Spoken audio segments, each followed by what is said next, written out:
The tough matchup in Salt Lake City this Friday might have you wondering, how's the team preparing for a short work week? I went down to the McKay Center to find out.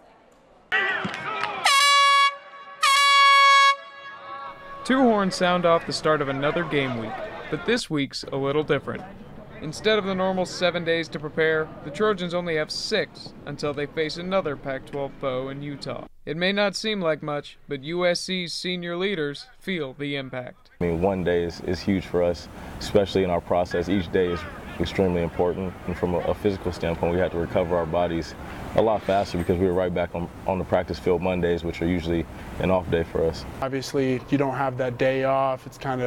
You're kind of worn out from the Stanford game, things like that. You know, you got to get back at it, but I think we did a really good job in doing that because coaches adjusted the schedule. They lightened the load in terms of how hard we're hitting each other. We didn't lighten reps. We haven't slowed down at all. We've gone full speed, but we're not taking each other to the ground. We're not doing full padded practices. We're being smart about it, and Coach Helton's definitely smart about it. One less day to prepare means one less day to recover.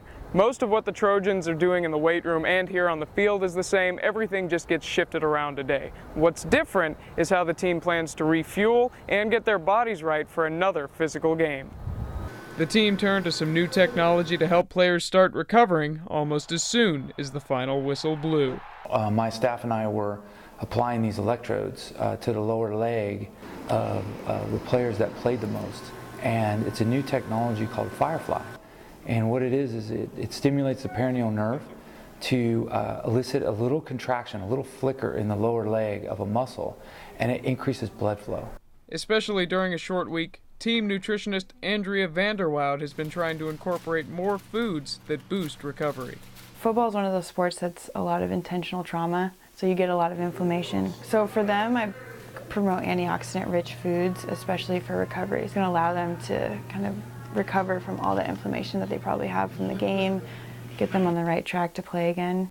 While I'm sure the players are hungry for nutritious foods, I'm sure they're even hungrier for a win. They'll be hoping that that's on the menu this Friday.